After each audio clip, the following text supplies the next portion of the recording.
Students, welcome all in chemistry शिक्षा class. मैं doctor Silvi sir.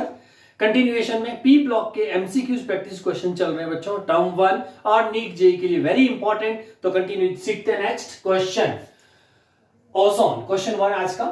Ozone oxidises moist iodine, यानी कि वाटर और साथ में I2 हो, यानी कि इन तीनों की रिएक्शन ओजोन में आपका O3 हो जाएगा, H2O प्लस I2, इनके रिएक्शन से क्या बनेगा। आपको याद होगा स्टूडेंट्स, अपने पी ब्लॉक की वीडियोस में ये रिएक्शन सीखी थी कि when the iodine react with moist iodine it gives HiO3।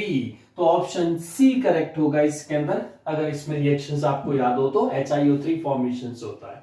Question number 2, among the ट्राइहेलाइड्स, यानी कि हमारे पास में जो सेंट्रल एटम नाइट्रोजन, उसके साथ में अलग अलग हेलाइड्स पड़े हुए नाइट्रोजन से, which one is least basic. जो भी अपन बेसिक या एसिडिक देखते हैं उसमें टॉप टू बॉटम सबसे इंपॉर्टेंट होता है। तो इसमें एन सेंट्रल एटम आपका कॉमन है जिसमें नाइट्रोजन होगी और इसके साथ में हेलोजन डिफरेंट डिफरेंट है, जैसे F3, Cl3, Br3 और I3। टॉप टू डाउन जाएंगे तो रिड्यूसिंग पावर इंक्रीज होता है मोस्टली, स्पेशली हेलोजन के अंदर भी।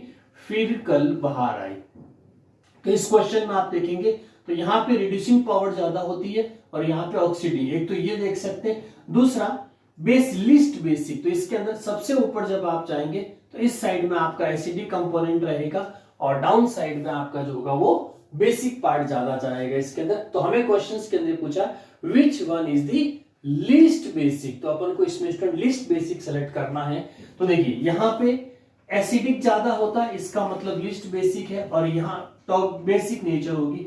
तो यहाँ एसिडिक ज्यादा है तो यहाँ पे क्या हो गया, लीस्ट बेसिक, और यहाँ बेसिक ज्यादा तो लीस्ट एसिडिक हो जाए। इसीलिए टॉप जो सेलाइट्स और ट्राइलाइट्स होगा वो आपकी कम बेसिक नेचर शो करेगा, इसीलिए option A NF3 is correct for that.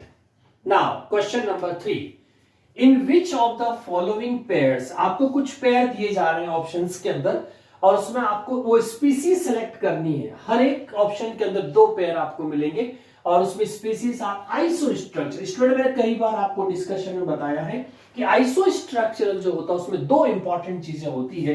एक तो हाइब्रिडाइजेशन, जब भी आप आइसोस्ट्रक्चर देखेंगे तो एक तो हाइब्रिडाइजेशन फैक्टर कंसीडर करना होता है।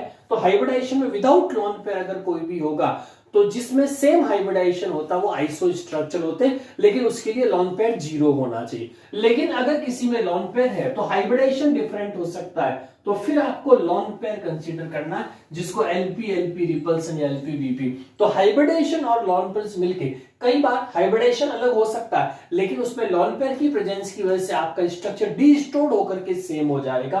तो उसमें आप क्या करेंगे, हर स्पीसीज का पहले से SO3NO3 का हाइब्रिडाइजेशन निकाल दीजिए, BF3NF3 का हाइब्रिडाइजेशन निकाल दीजिए, जो अपने अलग वीडियो के अंदर शॉर्ट ट्रिक बता रखी है कि किस तरह से आपको टोटल OMS करना है। OMS करने के बाद उसको 2 to 8, यानी कि टोटल OMS अगर 8 तक आती है तो उसको 2 to 8 2 से डिवाइड करेंगे, और 9 to 56 आती तो आप हमेशा उसको 8 से डिवाइड करेंगे।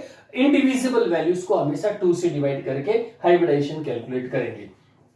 तो यहां पे स्टूडेंट जैसे ही आप सारे हाइब्रिडाइजेशन कैलकुलेट कर लेंगे तो इसमें आप ये फाइंड करेंगे कि BrO3 और HCO3 में हाइब्रिडाइजेशन जो है वो डिफरेंट लॉन पेयर की प्रेजेंस जो है वो इसमें इन दोनों को आपस में कैसे करती है, आइसोस्ट्रक्चर करती है। तो इसीलिए BrO3 minus and HCO3 are having same isostructure. Okay, next question number 4, among the following Which one is strongest oxidizing agent। जैसे मैंने अभी बताया था स्टूडेंट्स आपको कि जैसे स्पेशली जब हमारे पास ऑप्शन में हेलोजन से AF2, BCl2, CBr2, DI2, तो टॉप टू बॉटम हेलोजन के अंदर F2, Cl2, Br2 और I2 करेंगे तो टॉप टू डाउन जाएंगे तो रिड्यूसिंग पावर इंक्रीज होती है। तो डाउन साइड में रिड्यूसिंग पावर और ऊपर की तरफ हमेशा ऑक्सीडाइजिंग पावर ज्यादा रहेगी, यानी कि F2 ऑक्सीडाइजिंग नेचर शो करेगा, I2 रिड्यूसिंग नेचर शो करेगा। So option A is correct, F2, because of more electronegativity. Question number 5, which is the strongest acid in the followings. In the followings में आपको option A HClO4, option B HClO3, option C H2SO4 and option D H2SO3। तो students इसमें more number of oxygen का percentage देखेंगे तो highest हमारे पास में इसके पास आ रहा है, so this one is strongest acid HClO4 पर। Yes students, next question number 6, the structure of IF7 का इसमें से कौन सा स्ट्रक्चर होगा? Option A square pyramid, option B trigonal bipyramid, option C octahedral, option D pentagonal bipyramid. Students, इसमें structure के लिए हाइब्रिडाइजेशन कैलकुलेट करेंगे और हाइब्रिडाइजेशन की जो मैंने आपको शॉर्ट ट्रिक बता रखी है उसमें आउटर मोस्ट के इलेक्ट्रॉन, टोटल हेलोजन कितने हो गए? 7 + 8 हेलोजन हो गए और ईच आउटर मोस्ट आपकी 7, तो 56 डिवाइडेड बाई 8 करेंगे तो 7 ऑर्बिट वाला जो हाइब्रिडाइजेशन होता है उसको बोलते हैं sp3d2 और टोटल ऑर्बिट 7 है तो 7 का जो बाइफर्गेशन अपन करते हैं तो 5 + 2 करते हैं, जो अपन ने थ्योरेटिकल वीडियो में बता रखा है। तो इसमें पेंटागोनल बाइपिरामिडल स्ट्रक्चर आएगा, ठीक है, pentagonal bipyramidal. So option D is correct, pentagonal bipyramidal. Question number 7, the functions of ferric hydroxide gelatinous ferric hydroxide जो अपन काम में लेते हैं किसमें? Contact process. आपको याद होगा स्टूडेंट्स, कांटेक्ट प्रोसेस जो होता है वो H2SO4 को सिंथेसाइज करने के लिए यूज करते हैं, जिसमें अपन ओलियम सिंथेसाइज करते हैं। तो उसमें एक इंप्योरिटी को रिमूव करने के लिए हम जिलेटिनियस फेरिक हाइड्रोक्साइड काम में लेते हैं। जैसे option A removal of colloidal impurity, तो वो क्यों यूज किया जाता है? क्या हम कोलॉइडल इंप्योरिटी हटाते हैं उसमें से? बी रिमूवल ऑफ मॉइस्चर को रिमूव करने के लिए। C option remove dust particles, क्या डस्ट पार्टिकल को रिमूव करने के लिए, या रिमूवल ऑफ आर्सेनिक इंप्योरिटी। तो आप देखेंगे उसमें जिलेटिनियस जो फेरिक हाइड्रोक्साइड यूज होती है that is removal of arsenic impurities, क्योंकि उसके डस्ट पार्टिकल तो पहले ही सेपरेट हो जाता है, फिर मॉइस्चर से वाटर सोल्यूबल रिमूव होती है, फिर डिहाइड्रेटिंग एजेंट, और फाइनली हम उसमें फेरिक जिलेटिनियस फेरिक हाइड्रोक्साइड से आर्सेनिक इंप्योरिटी हटाते हैं। So option D is correct. Question number 8, Which of the following is most easily hydrolyzed? बहुत इजीली हाइड्रोलाइज्ड हो जाए amongst the following, इनमें से कौन सा? Option A SF6, option B TEF6, option C CCl4 और ऑप्शन डी NF3। तो इसमें आप देखेंगे स्टूडेंट जो टेलुरियम डिस्टोर्ड फॉर्म होती है TEF6 की, तो ये इजीली हाइड्रोलाइज्ड होकर के टेलुरियम हेक्सा हाइड्रोक्साइड फॉर्म बना देता वाटर के साथ में। अदर्स में ये रिएक्शन इतनी फास्टर नहीं होगी। सो TEF6 यानी कि option B is correct for 8। Next question number 9, the noble gases heavier than air, इनमें से कौन सी नोबल गैस एयर से भी हैवी होती है? जैसे option A argon, option B helium, option C neon, option D none of the above. Air से higher होनी चाहिए, एयर मिक्सर से। तो इसमें आप देखेंगे स्टूडेंट आर्गन जो होती है, आर्गन और क्रिप्टन दोनों ही हैवी होती है, जिसमें अभी ऑप्शन के अकॉर्डिंग आर्गन है, तो आर्गन आंसर इसमें से राइट हो जाएगा। सो ऑप्शन ए इज करेक्ट, और अगर क्रिप्टन ऑप्शन में होता है तो वो भी राइट हो जाएगा। Question number 10, the product formed in reaction of SOCl2 यानी कि थायोनिल क्लोराइड की रिएक्शंस विद व्हाइट फास्फोरस यानी कि P4। अगर व्हाइट फास्फोरस की रिएक्शन अपन थायोनिल क्लोराइड से करते हैं तो व्हाट इज ए क्या आएगा इसके अंदर? तो आप रिएक्शंस देखेंगे स्टूडेंट पी ब्लॉक में, इन दोनों की रिएक्शन से आपको जो ऑब्टेन्ड होता है वो स्पीसीज कहलाती है PCl3। तो ऑप्शन ए PCl3 है, option B SO2Cl, option C HCl2 और ऑप्शन डी POCl3 है। सो option A is correct, PCl3 form होगा। Students, now next question number 11, which will quickly absorb oxygen gas, इनमें से कौन सा सोल्यूशन जो है ऑक्सीजन गैस को क्विकली एब्जॉर्ब करेगा fastest? Option A alkaline pyrogallol solution, pyrogallol aromatic with alternate OH, option B concentrate H2SO4 solution, lime H2 calcium hydroxide solution, and D copper sulphate solution in basic medium. Oxygen को absorb करने वाला आपको उसमें से option choose करना है। तो इसमें स्टूडेंट्स जो एल्कलाइन पायरागेनोल सॉल्यूशंस होता है वो बेस्ट ऑक्सीजन एब्जॉर्बर होता है। So the option A is correct. Question number 12, which of the following oxides, आपको इनमें से वो ऑक्साइड चूज करना है विच प्रोड्यूस डाई ऑक्सीजन जो O2 प्रोड्यूस करे, लेकिन उसमें कंडीशन है ट्रीटमेंट विद H2 वाटर के साथ में रिएक्ट करने के बाद O2 प्रोड्यूस होनी चाहिए, क्योंकि डायरेक्ट हीटिंग वाला अलग क्वेश्चन होगा, या कुछ सब्सटेंस डायरेक्ट हीट से ऑक्सीजन प्रोड्यूस कर सकते हैं, लेकिन यहाँ पे वाटर के साथ ट्रीटमेंट के बाद ऑक्सीजन प्रोड्यूस होनी चाहिए। Option A KClO3 potassium chlorate, option B Na2O2 sodium peroxide, option C CaO calcium oxide and option D SO3 sulphur trioxide. तो स्टूडेंट्स इसमें देखिए आप, वाटर के साथ में हमेशा परऑक्साइड का जो ट्रीटमेंट होता है वो ऑक्सीजन क्रिएट करता है, इसीलिए ऑप्शन बी Na2O2 यानी कि sodium peroxide is correct. Next question number 13, which of the following set contains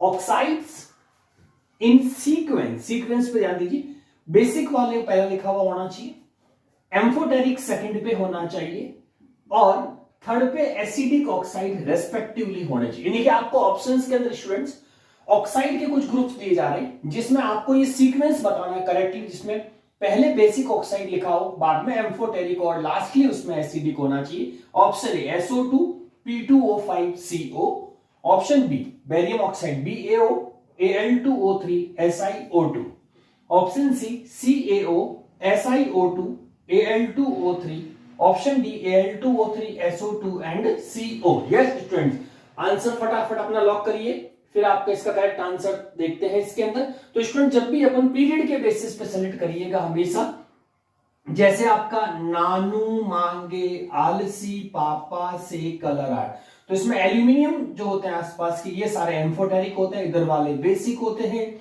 और इधर वाले सारे एसिडिक ऑक्साइड्स बनते हैं, इसीलिए इसके बेसिस पे अपन कह सकते हैं कि जो बी ऑप्शन है वो करेक्ट आएगा, क्योंकि BA जो होगा वो इस साइड से बिलोंग करेगा, Al2O3 एम्फोटेरिक पार्ट आ गया पीरियड्स के और SiO2 आपका एसिडिक में चला गया, so the option B is correct. Now question number 14, dissolution of SO2 in H2O produces, अगर हम SO2 गैस को वाटर के अंदर डिसॉल्व करते हैं तो इसमें कौन सा कंपाउंड प्रोड्यूस होगा? Option A H2SO4 sulphuric acid, पर sulphuric acid option B H2SO5 और C option sulphurous acid H2SO3 and option D H2H2O7 oleum. Yes option रखिए स्टूडेंट्स, और करेक्ट ऑप्शन जो होगा इसमें, क्योंकि दोनों को ऐड करेंगे तो H2SO3 आएगा, so the option C is correct. Question number 15, which one of the following molecule, आपको एक मॉलिक्यूल सेलेक्ट करना है, फॉर्म लीनियर, ध्यान दीजिएगा स्टूडेंट, हाइड्रोजन बॉन्डिंग बहुत सारे सब्सटेंस में हो सकती है लेकिन स्ट्रक्चर लीनियर आना चाहिए, लीनियर पॉलीमेरिक, पॉलीमेरिक का यहां पे मतलब सेल्फ एसोसिएशन से structure due to hydrogen bonding, structure एकदम लीनियर आना चाहिए, तो HCl में हाइड्रोजन बॉन्डिंग्स नहीं होगी, option A, option B HF, option C H2O और ऑप्शन डी NH3, तो ऑप्शन बी सी डी इन तीनों में हाइड्रोजन बॉन्डिंग, क्योंकि आपको याद होगा जब अपन थ्योरेटिकल वीडियोस में करते हैं तो हाइड्रोजन वर्सेस फॉर्म बेसिकली यही होता है, क्लोरीन का बहुत एक्सेप्शनली उसमें बॉन्डिंग्स आती है, तो इसीलिए FON मतलब इन सब में हाइड्रोजन बॉन्डिंग, वाटर का बैंड शेप स्ट्रक्चर है, अमोनिया पिरामिडल है, इसीलिए ये दोनों कैंसिल हो जाएंगे क्योंकि हमको लीनियर, तो ऑप्शन बचता है HF। तो HF भी एक ऐसा मॉलिक्यूल होगा जो अपने लीनियर स्ट्रक्चर्स के अंदर हाइड्रोजन बॉन्डिंग करके सेल्फ एसोसिएशन ऑफ मॉलिक्यूल्स करेगा, so the option B is correct. Yes student, next question number 16 discuss करते हैं। The correct order of acidity select करना है अपन को, जिसमें आपको हेलोजेनिक एसिड्स दिए जा रहे हैं, ऑप्शंस के अंदर आपके पास में हेलोजन कंटेनिंग एसिड्स है और उनका अपन को एसिडिटी करेक्टर ऑर्डर जो है वो डिसाइड करना है, जैसे option A HF HCl HBr HI sequence, option B HI HBr HCl HF, option C HI HCl HBr HF और option D HF HBr HI और HCl।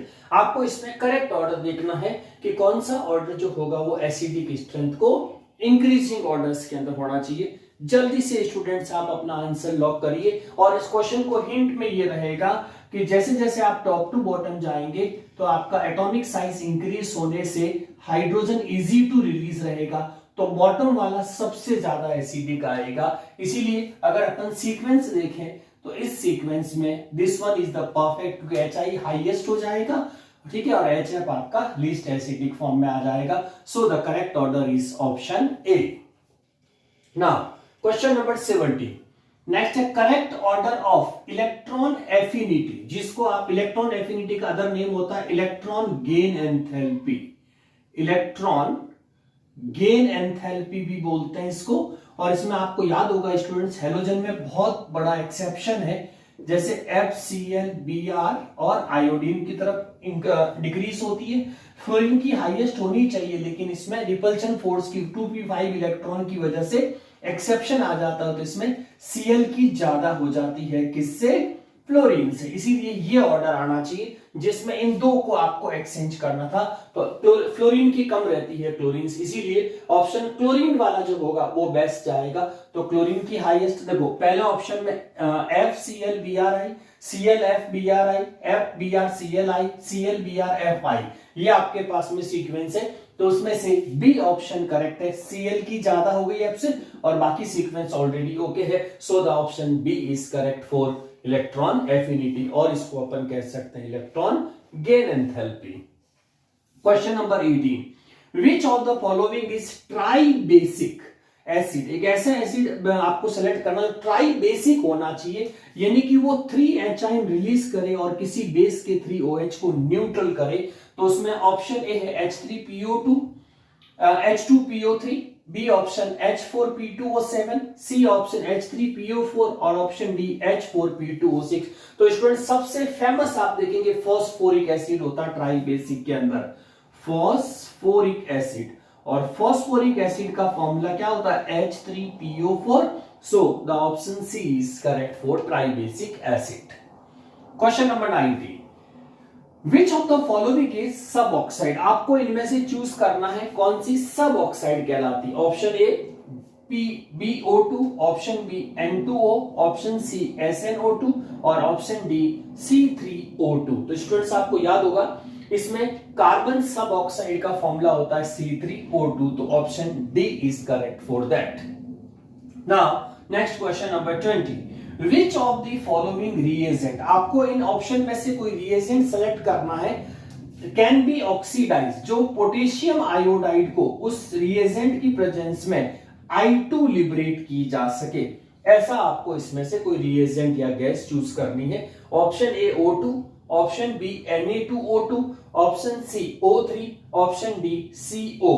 तो इसमें बच्चों आपका ऑप्शन जो होगा आप देखेंगे ओजोन, मोस्टली जो अपन करते भी है क्वांटिटेटिव एस्टिमेशन, तो ओजोन इसमें आपका लिबरेट करेंगे। और एक रिएजेंट होता है जिसको अभी ऑप्शन में नहीं है, अदरवाइज H2O2 विद HCl जो होता है ये भी आपका लिबरेट कर सकता है, बट अभी ऑप्शन के according O3 is correct, so option C will be correct for that. तो स्टूडेंट्स ये आपके थे पी ब्लॉक के MCQs practice questions for term 1 as well as JEE NEETs के लिए।